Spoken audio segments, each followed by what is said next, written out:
اس لیے کہ ملکیت اور ابنیت دونوں ایک جگہ جمع نہیں ہو سکتی. اور کائنات کی ہر شے جب اس کی مملوک ہے اور غلام ہے، تو اگر وہ کوئی فیصلہ کرے کوئی، تو کیا غلام کو بولنے کا حق ہے کہ تو ایسا کیوں کر رہا ہے؟ ارے غلام کی کیا مجال کہ آقا کے کسی فیصلے پر انگشت اعتراض وارد کر سکے اور انگشت اعتراض اٹھائے. اللہ نے جو فیصلہ کر دیا سو کر دیا. جب کائنات کی ہر شے اس کی مملوک ہے، نبی بھی اس کا مملوک، ولی بھی اس کا مملوک، عالم بھی اس کا مملوک، جاہل بھی اس کا مملوک، سارے کے سارے لوگ اس کے مملوک. انبیاء کا حال تو آپ سمجھ لیں کہ ان کو بھی مرنا ہے. جب ان کے اوپر موت طاری ہوئی، جب انبیاء کے اوپر بھی موت طاری ہوتی ہے، تو وہ بھی عبادت کے لائق نہیں رہے. اس لیے کہ عبادت کے لائق وہی ہوتا ہے جو زندہ ہو. جس کے اوپر موت کا طریان ہو وہ عبادت کے لائق نہیں ہوتا. اور نبی کریم صلی اللہ علیہ وسلم کے اوپر موت آ چکی ہے. ایک نکتہ بتاؤں، نبی کریم صلی اللہ علیہ وسلم کا انتقال ہو گیا، آپ کی لاش یا آپ کا جسد مبارک کتنے دنوں تک ایسا رکھا گیا؟ تقریباً 3 دن تک. 3 دن تک. ایک نکتہ بتاتا ہوں، اس حال میں اگر کوئی آدمی آ کر کے دیکھے تو کیا وہ صحابی ہے یا نہیں؟ صحابی ہے کہ نہیں ہے؟ اس کو صحابی نہیں مانا جاتا، اس پر اتفاق ہے. اس کو صحابی نہیں مانا جاتا اس لیے کہ نبی کریم صلی اللہ علیہ وسلم کو حالہ حیات ہی نہیں بعد ممات ہی دیکھ رہا ہے. تو اس سے ثابت ہوا کہ جب وہ صحابی نہیں ہے، نبی کریم صلی اللہ علیہ وسلم کو اوپر موت وارد ہو چکی ہے. کیسے کہتے ہیں کہ زندہ ہے؟ کس طریقے کی زندگی ہے؟ اور اس نکتہ بیان کرتے ہیں، موت آنی تھی پر وہ آنی تھی. یہ فلسفہ جا کر کہیں اور بڑھا رہو، آن کا اور آن کا. یہ فلسفہ ادھر نہیں چلتا، یہاں نص چلتی ہے. عقیدے کے معاملات میں فلسفے نہیں چلتے. عقیدہ وہ بھی بنیادی فلسفے سے ثابت ہوگا، کہ کتاب و سنت سے ثابت ہوگا. آئیے حدیث پاک دیکھتے ہیں. حدیث کس طرح؟ وعن عبداللہ ابن عباس رضی اللہ تعالی عنہما ان ابا بکر خرج وعمر بن الخطاب رضی اللہ تعالی عنہ يكلم الناس فقال اجلس يا عمر فابى عمر ان يجلس فاقبل الناس اليه وتركوا عمر فقال ابو بكر اما بعد فمن كان منكم يعبد محمدا فان محمدا قد مات ومن كان منكم يعبد الله فان الله حي لا يموت. فرمایا گیا رواه البخاری فی کتاب المغازی. حضرت ابن عباس رضی اللہ تعالیٰ عنہ فرماتے ہیں کہ نبی اکرم صلی اللہ علیہ وسلم کا انتقال ہو گیا، آپ کے اوپر موت طاری ہو گئی. حضرت ابو بکر وہاں موجود نہیں تھے. بعد میں آئے تو دیکھا کہ حضرت عمر رضی اللہ تعالیٰ عنہ کی تقریر جاری ہے. وہ کہہ رہے ہیں کہ کوئی اگر بولے گا کہ نبی اکرم صلی اللہ علیہ وسلم مر چکے ہیں تو اس کی گردن مار دوں گا میں. حضرت ابو بکر نے آ کر کے دیکھا کہ بھئی ان کی تقریر اس طرح جاری ہے، کہا کہ بیٹھ جاؤ، غلط بولے، بیٹھ جاؤ. اجلس یا عمر، نہیں بیٹھتا میں. فابا عمر وہیں اجلس، بیٹھنے سے انہوں نے انکار کر دیا. اب انہوں نے اپنی تقریر شروع کر دی. لوگ ان کو چھوڑ کر کے، سب جان رہے تھے ذرا پریشان ہو گئے ہیں اس وجہ سے ایسی بات بول رہے ہیں. حضرت ابو بکر کی طرف سارے لوگ مڑ گئے اور حضرت عمر رضی اللہ تعالیٰ کو چھوڑ دیا انہوں نے. فاقبل الناس الیہ وترکوا عمر، سب ابو بکر کی طرف متوجہ. حضرت ابو بکر کا خطاب ایسا نازک مرحلے اور انتہائی سیریس سچویشن میں، عجیب و غریب، اللہ اکبر، کیسے دل گردے کا آدمی ہے. یقیناً جناب محمد رسول اللہ صلی اللہ علیہ وسلم کے بعد خلافت اولا کا مستحق اگر کوئی ہے تو جناب صدیق ہیں. جی تو کوئی شک نہیں. ایسے نازک موقع کو انہوں نے دیکھا اور سچویشن کو جس انداز سے سنبھالا ہے وہ صدیقی کا حصہ ہے. فرمایا سنو، فمن كان منكم يعبد محمدا فإن محمدا قد مات. ایک نکتہ بتانا چاہتا ہوں عقیدے کا. یہاں حضرت عمر، غور سے سنو ہے، حضرت عمر یہ کہہ رہے ہیں کہ نبی کریم صلی اللہ علیہ وسلم کا انتقال نہیں ہوا، موت نہیں ہوئی. کہیں گئے ہیں جیسے حضرت موسیٰ علیہ السلام کوہ طور پر گئے تھے واپس آ گئے، یہ بھی کہیں گئے ہیں اور واپس آ جائیں گے. اچھا یہ عقیدہ.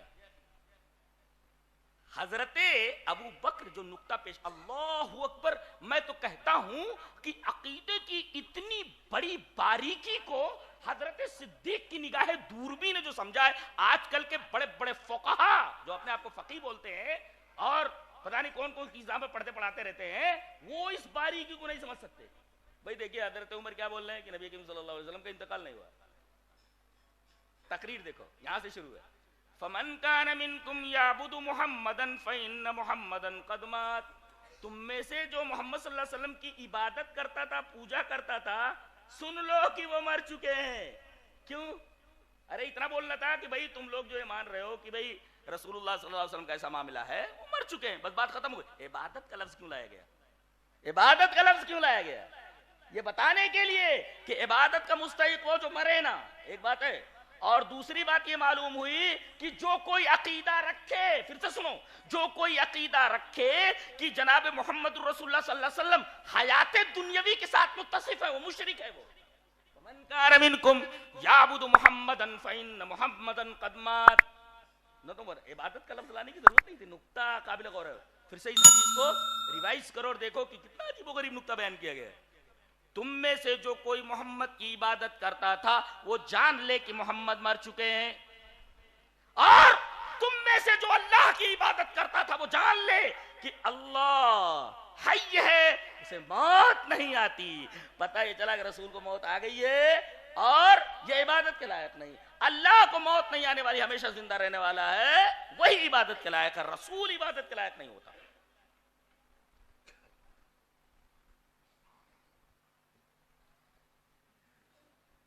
لہو ما فی السما، ارے جب کائنات کے ہر سے مملوک ہے، کیا مجال کی غلام بول سکے کہ آقا ایسا کیوں کر رہا ہے؟ کسی پیر کو اجازت ہے؟ کسی پیر کے اندر یہ پاور ہے؟ کسی رسول کے اندر یہ پاور ہے کہ وہ بول سکے کہ اے اللہ تو ایسا کیوں کر رہا ہے؟ ارے مملوک کی کیا مجال کہ وہ مالک کے سامنے اس طریقے کی بات کر سکے؟ مملوک مملوک ہے، مالک مالک ہے، آقا آقا ہے، غلام غلام ہے۔ لہو ما فی السماوات و ما فی الارض، اور ماں کے اندر عموم میں بتایا گیا کائنات کی ہر شے اس کی مملوک ہے، اس کی ملکیت سے کوئی شے باہر نہیں ہے۔ آگے بتایا جا رہا ہے، ٹھیک ہے کوئی صاحب دھوس جمع کر کے اللہ سے کوئی بات منوا سکتے ہیں، بتایا گیا دھوس تو چھوڑو، اللہ جب تک اجازت نہ دے کسی کو بولنے کی اجازت نہیں ہے، سفارش کی اجازت نہیں۔ سفارش کا معنی لوگ غلط لے رہے ہیں۔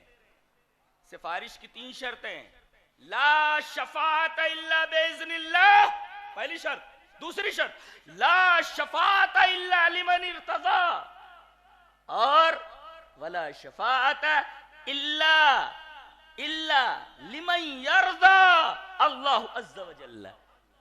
ایک تو یہ کہ کوئی آدمی سفارش نہیں کر سکتا جب تک کہ اللہ کا اذن نہ ہو، تو چل تو سفارش کر۔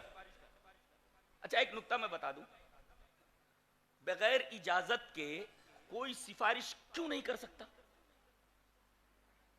ایک نقطہ تو یہی ہے، اس لیے کہ سفارش کرنے والے کو یہ معلوم نہیں ہے کہ یہ مستحق شفاعت ہے یا نہیں ہے، اس لیے کہ ہر آدمی مستحق شفاعت نہیں ہوتا۔ اگر موحد نہیں ہے تو مستحق شفاعت نہیں۔ دلیل یہ حدیث پاک، وعن ابی ہریرہ رضی اللہ تعالی عنہ قال قال رسول اللہ صلی اللہ علیہ وسلم لكل نبی دعوت مستجابہ فتعجل كل نبی دعوته وانی اختبأت دعوتی شفاعتا لامتی یوم القیامہ فهي نائلة ان شاء اللہ من مات من امتی لا یشرک باللہ شیئا، رواہ مسلم فی کتاب الایمان۔ حضرت امام مسلم رحمہ اللہ اس حدیث پاک کو ایسے کتاب الایمان کے اندر لایا، مسلم شریف کے اندر۔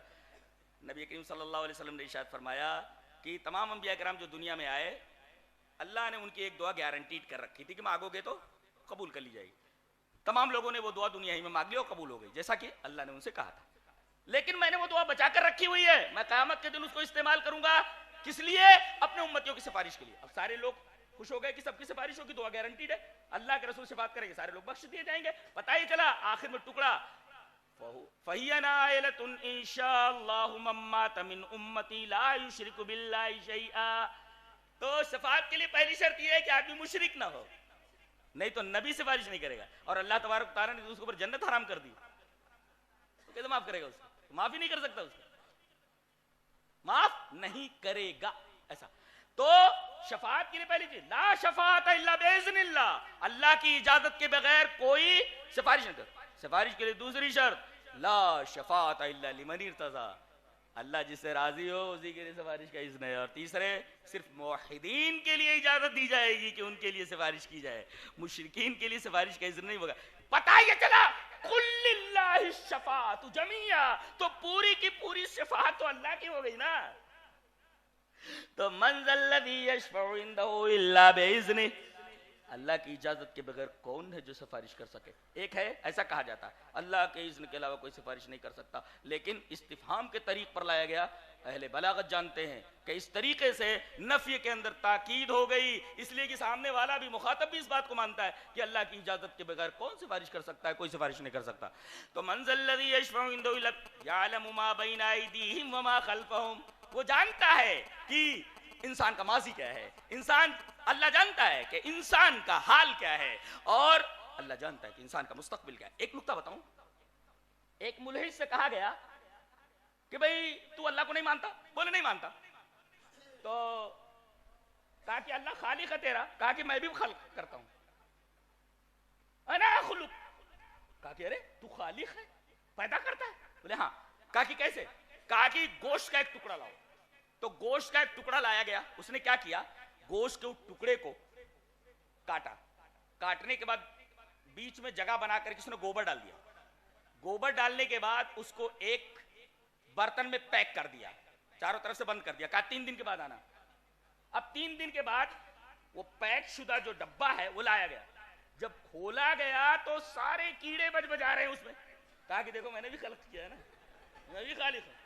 تو پوچھنے والا پوچھ رہا ہے تو نے خلق کیا ہے، کم عددہ، تعداد کتنی ہے؟ فبہت الملحد، تعداد کتنی ہے اور کتنے اس میں مذکر ہے کتنے مؤنث ہیں؟ تو بتا کتنی عورت ہے اور کتنے مرد ہیں، کتنے مذکر کتنے مؤنث؟ اللہ اکبر۔ تو یعلم ما بین، اس کا علم، کم عددہ، تعداد کتنی؟ فبہت الملحد، فبہت الذی کفر۔ تو اب معاملہ ایسا ہو گیا، بولے میں بھی خلق کرتا ہوں، تو خلق کرنے والوں کو معلوم ہونا چاہیے میں نے کتنی چیزیں خلق کی، تعداد ہی معلوم نہیں ہے۔ اللہ اکبر۔ یعلم ما بین ایدیہم وما خلفہم، ماضی جانتا ہے، حال جانتا ہے، مستقبل جانتا ہے، اور کلیات کا بھی علم، جزئیات کا بھی علم۔ فلاسفہ یہ کہیں کہ صرف کلیات کا علم، جزئیات کا علم نہیں، یہ عقیدہ باطلہ ہے۔ وہ سارے کلیات کا عالم، ساری جزئیات کا عالم، یہاں تک کہ کوئی پتا سوکھا یا گیلا زمین پر گرے اس کا علم اسے رہتا ہے۔ اللہ، قیاس سے ماورا، سوچ سے ماورا، ادراک سے ماورا۔ جی سمیٹ 5 منٹ جلدی ختم کر دینا ہے، بس ہو گیا۔ من ذا الذی یشفع عنده الا باذنہ یعلم ما بین ایدیہم وما خلفہم ولا یحیطون بشیء من علمہ الا بما شاء۔ اس میں 2 باتیں بتائی گئی، ایک تو یہ کہ اللہ کا علم محیط ہوتا ہے، ہم جو جانتے ہیں وہ تھوڑا سا جانتے ہیں۔ انسان کو یا دنیا میں کسی مخلوق کو جو علم دیا گیا ہے احاطے والا علم نہیں ہے۔ ایک آنکھ کے اوپر زندگی میں ڈاکٹر ریسرچ کرتا رہتا ہے، تمام معلومات اس کے بارے میں حاصل نہیں کر سکتا، کوئی دعویٰ نہیں کر سکتا کہ میں نے اس کے اوپر پرفیکٹ ریسرچ کر لیا، اب اس کے اندر کچھ باقی نہیں رہا۔ احاطہ تو ہو ہی نہیں سکتا۔ تو ایک تو یہ کہ احاطہ علم کے اعتبار سے صرف اللہ کے ساتھ مخصوص ہے، احاطہ کری، اور احاطہ ہو ہی نہیں سکتا، اس لیے کہ انسان کو علم بہت تھوڑا دیا گیا۔ اور اس کے بعد بما شاء کہا گیا کہ اللہ جتنا چاہے اتنا ہی علم ملے گا، آدمی جتنا چاہے خیرات میں دے دیتا ہے اللہ جس کو جتنا علم۔ یہ جتنی ایجاداتیں دے دی گئی کسی کو، اب وہ ایجاد کر کے اترا رہا ہے۔ جب یہ کہہ دیا گیا کہ اترانے کی ضرورت نہیں ہے، یہ میری مشیت سے ملا ہے، میں نے تمہیں دیا، تو اترا کیوں رہے ہو؟ یہ تو عطا ہی ہے۔ تو ولا یحیطون بشیء من علمہ الا بما شاء۔ اب یہ سوال پیدا ہوا کہ کائنات کا کوئی حصہ ایسا ہے جہاں اس کی ملکیت نہ ہو، جہاں اس کا حکم نہ چلتا ہو؟ نہیں نہیں نہیں، کائنات کے ہر چپے پر اس کی حکمرانی ہے۔ اور کیا کائنات کی حفاظت اس کے اوپر گرا ہے؟ عود کا مطلب ہوتا ہے کجی، جیسے کسی آدمی کو اوپر کوئی بھاری بوجھ ڈال دو تو اسے جھک جاتا ہے، اللہ تبارک تعالیٰ نے فرمایا کائنات کی حفاظت اس کے اوپر بالکل گرا نہیں ہے، وہ بڑی اثر ہے۔ اور ان تمام کو سنبھالنے میں اسے لغوب یعنی تکن لاحق نہیں ہوتی، وما مسنا باللغوب، تھکن لاحق ہونے والی چیزیں چھو بھی نہیں جاتی ہے، اس کو چھوتی بھی نہیں ہے، ہمیشہ جاگتا ہے، تھکن لاحق نہیں ہوتی۔ اور ابن عثیمین نے غالباً یہ کہا ہے کہ جنتی سوئیں گے کہ نہیں سوئیں گے؟ ایک بولو، جنتی سوئیں گے کہ نہیں سوئیں گے؟ بولیے آپ۔ کوئی کہہ رہا سوئیں گے، کوئی کہتا نہیں سوئیں گے، بولو سوئیں گے کہ نہیں سوئیں گے؟ نہیں سوئیں گے، کیوں؟ اس لیے کہ سوئے گا آدمی کیوں؟ تکان کی وجہ سے، وہاں تکان نہیں ہے. لا یمسہم فیہا نصب، غالباً ابن عثیمین نے کہا ہے، ابن عثیمین کی شرح یہ حضرت نے فرمایا کہ جنتیوں کو نیند نہیں آئے گی، اس لیے کہ نیند آتی ہے تکان کی وجہ سے. وہ قرآن کہتا ہے لا یمسہم فیہا نصب، نصب یعنی تکان، تکان انہیں لاحق ہی نہ ہوگی، لہذا جنتیوں کو نیند ہی نہیں آئے گی، جنتی سوئیں گے نہیں، صرف مزے کریں گے، کھا رہے پی رہے گھوم رہے، جو مانگ رہے اللہ دے رہا ہے، ساری چیزیں حاضر ہیں ان کے لیے. وَهُوَ الْعَلِيُّ الْعَظِيمُ، اور وہ علی ہے، عظیم ہے. علی کا مطلب یہ ہوا وہ سب سے بالا، اس کے مقابل میں سب کے سب سے نیچے، اور وہ عظیم ہے، وہ رتبے کے اعتبار سب سے بڑا، اس کے مقابلے میں ساری کی ساری مخلوق حقیر. اور یہ دونوں صفتیں لا کر کے بتایا جا رہا ہے کہ انسان اللہ کے بارے میں غلط عقیدہ کیسے رکھتا ہے، شرک میں مبتلا کیسے ہوتا ہے، ضلالت کی تاریکیوں میں کیوں چلا جاتا ہے، انہی دونوں صفتوں کو نگاہ میں نہ رکھنے کی وجہ سے اللہ تبارک و تعالیٰ کے علو کو نہ سمجھتے ہوئے اور اللہ تبارک و تعالیٰ کی عظمت کو نہ سمجھتے ہوئے. اللہ ہمیں نیک عمل اور اچھی سمجھ کی توفیق عطا فرمائے. وآخر دعوانا الحمدللہ.